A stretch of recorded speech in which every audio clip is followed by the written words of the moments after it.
On Sunday, June 25th, Communist forces attacked the Republic of Korea. This attack has made it clear beyond all doubt that the international communist movement is willing to use armed invasion to conquer independent nations. An act of aggression such as this, it creates a very real danger to the security of all free nations. The communist invasion was launched in great force with planes, tanks, and artillery. The size of the attack and the speed with which it was followed up make it perfectly plain that it had been plotted long in advance. The prompt action of the United Nations to put down lawless aggression and the prompt response to this action by free peoples all over the world will stand as a landmark in mankind's long search for a rule of law among nations.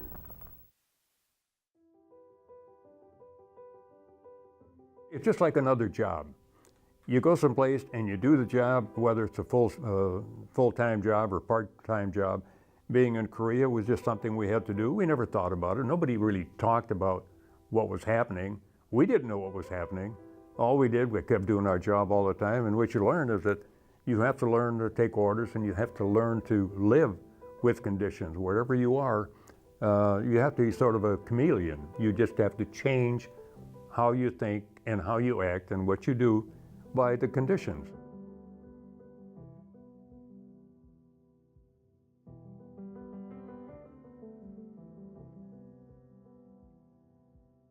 I grew up in a small suburb of Spring Valley, Illinois, which is about 80 miles south of here, near a coal mine.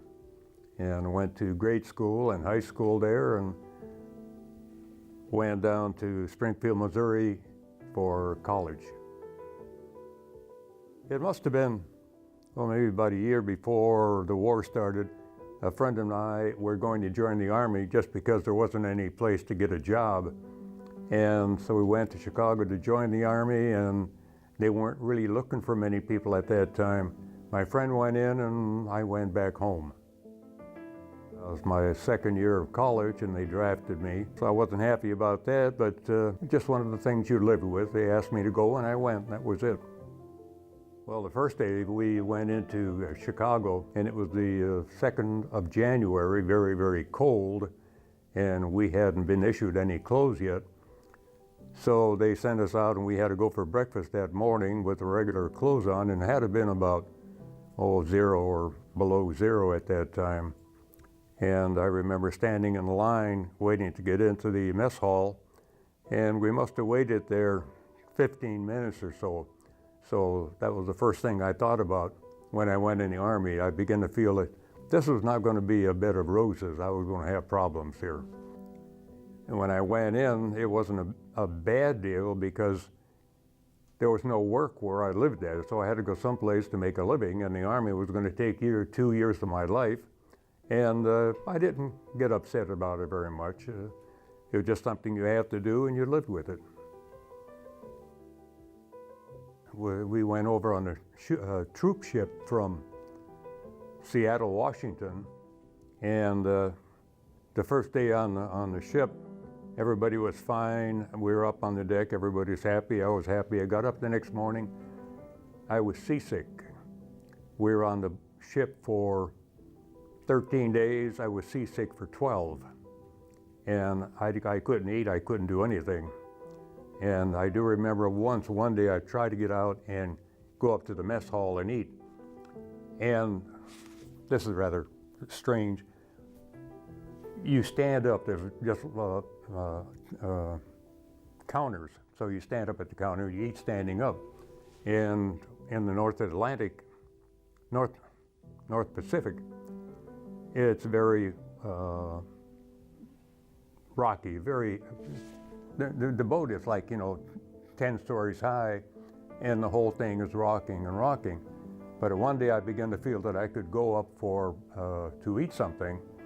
Got up there, and this one counter where I was at is probably 10, 15 feet long. And I thought, I'm feeling pretty good today. I'm going to get a good meal. And then what happened, somebody farther up the line threw up in his tray, and everything washed all the way right down in front of me, and I thought, that's it. And I had to go back to my bunk again. So I remember that very, very well. After I got out of the ship, it's one of those things, why me, Lord? Why does everything happen to me?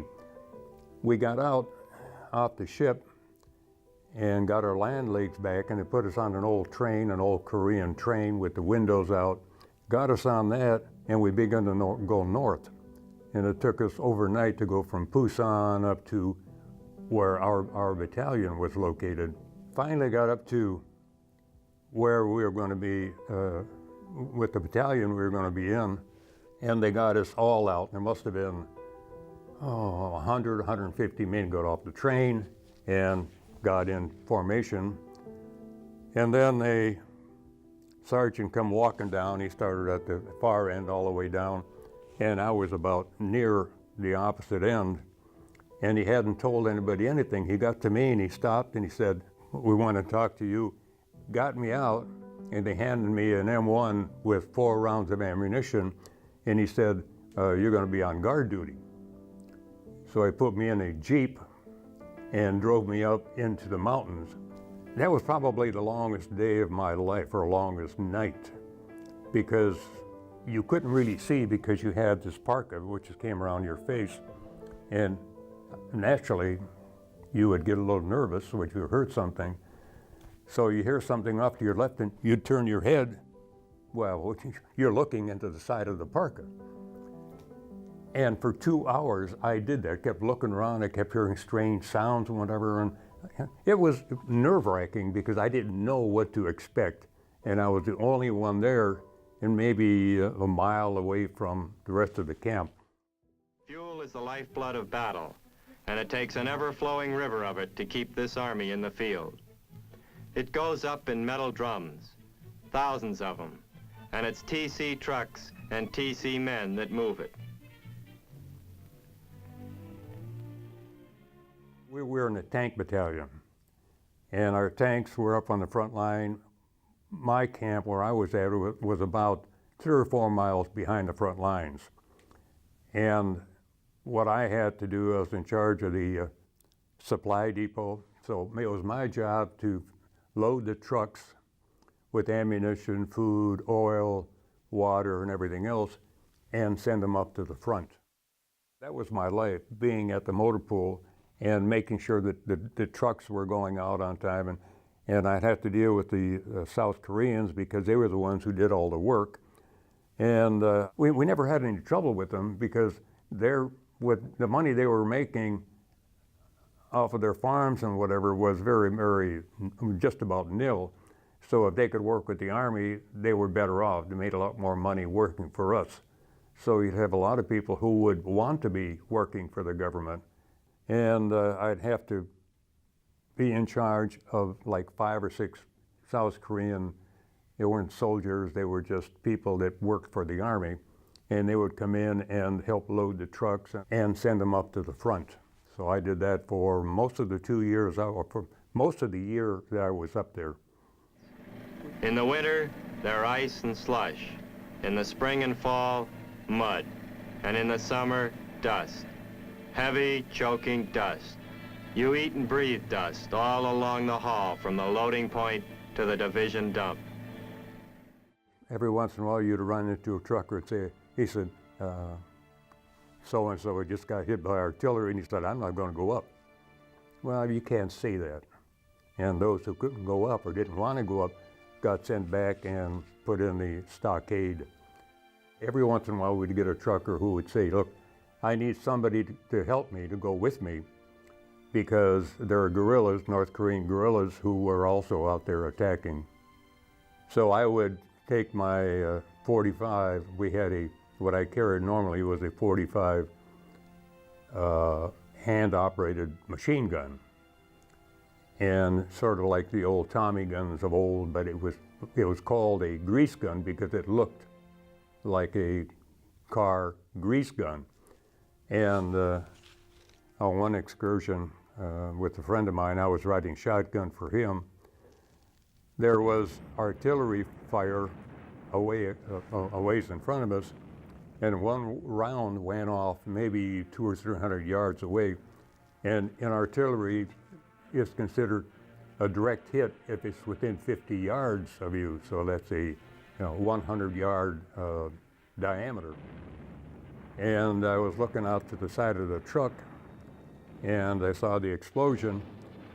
And the driver didn't get too concerned about it, but I had something in my eye, and I just thought it was something that bounced out of the dirt from the truck.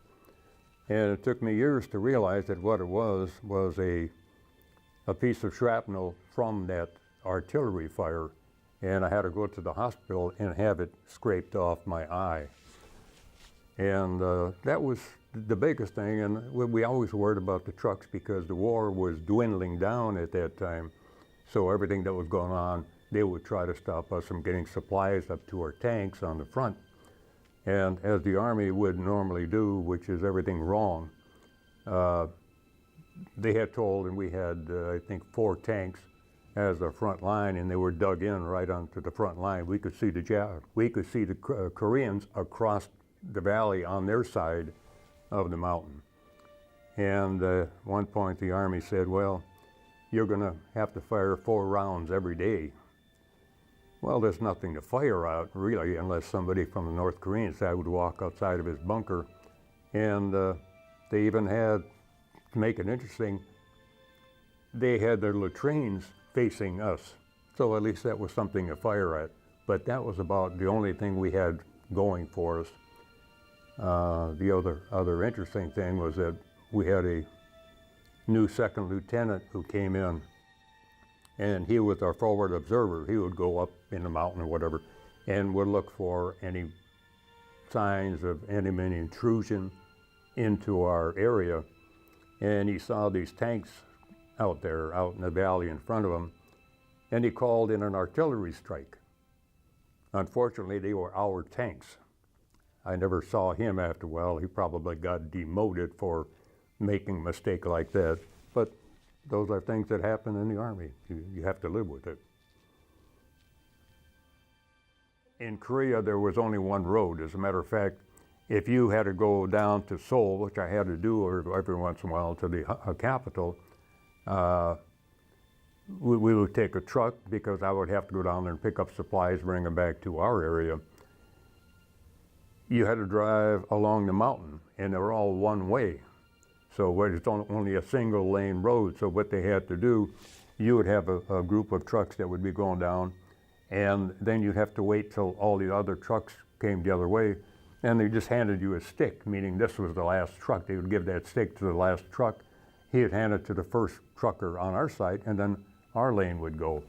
But there were no real roads. I mean, you could just barely get one truck on the roads because it was so mountainous. Most of the roads were actually dug into the mountainside, and it was only one way all the way.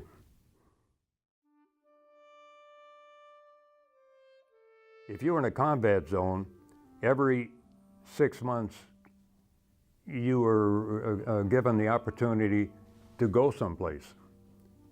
But this is only for combat troops, and they asked me where I would like to go in Japan. I said, I don't really care. I don't know anything about Japan, but I will go to Osaka, was one of the major cities.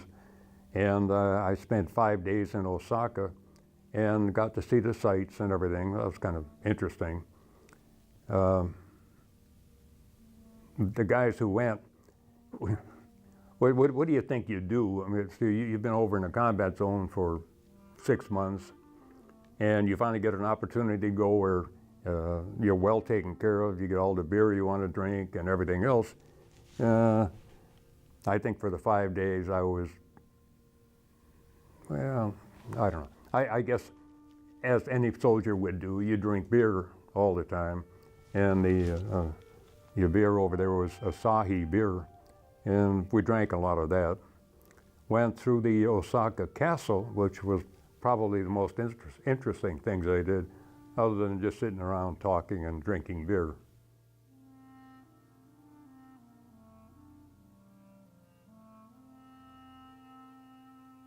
We had people who, like I said, they were there sometime and then they were gone.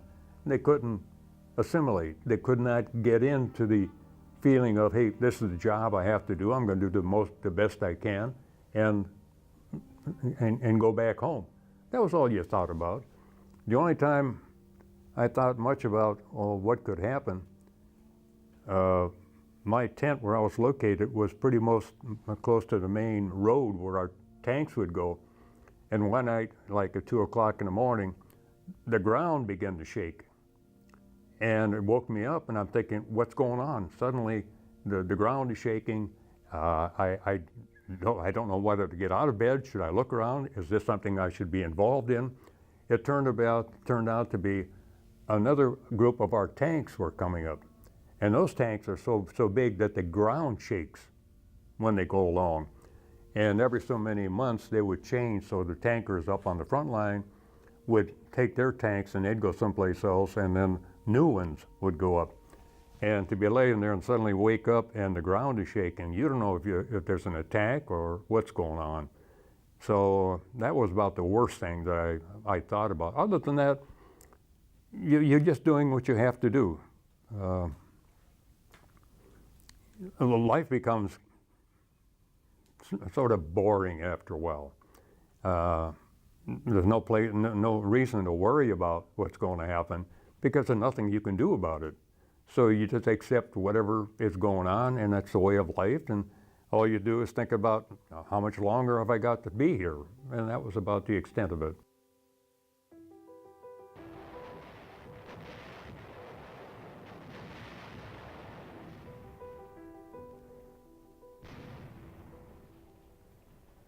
Young people don't think about it because they have their own lives, and it may not have anything to do with service connected or anything else, so they don't think about it. It's just like another job. You go someplace and you do the job, whether it's a full-time job or part-time job. Being in Korea was just something we had to do. We never thought about it. Nobody really talked about what was happening. We didn't know what was happening. All we did, we kept doing our job all the time, and what you learn is that you have to learn to take orders, and you have to learn to live with conditions. Wherever you are, you have to be sort of a chameleon. You just have to change how you think and how you act and what you do by the conditions.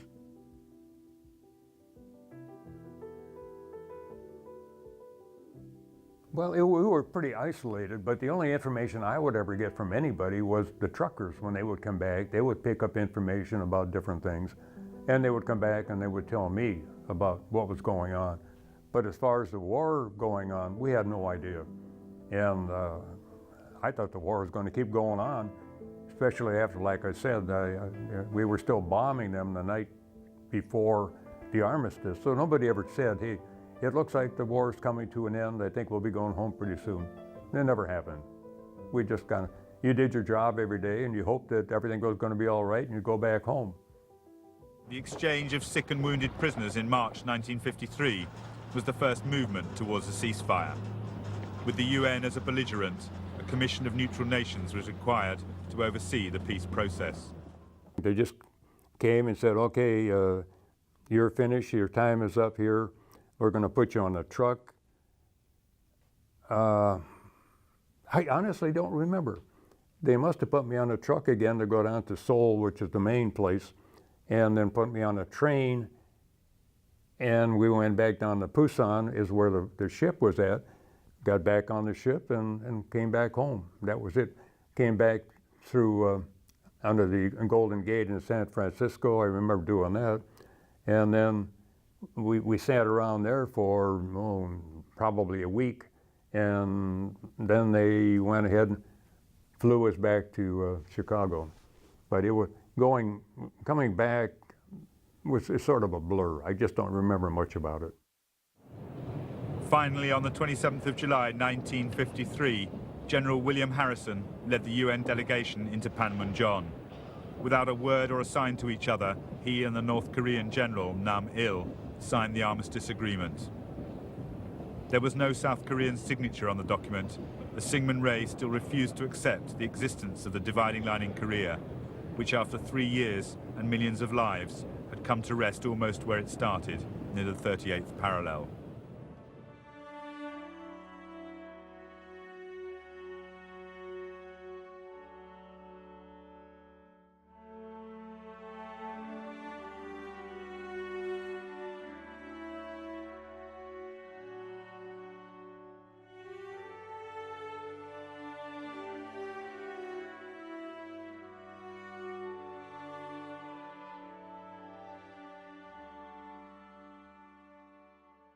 Working with Lewandowski has been a great honor, and I enjoy cooperating with him at some of these events.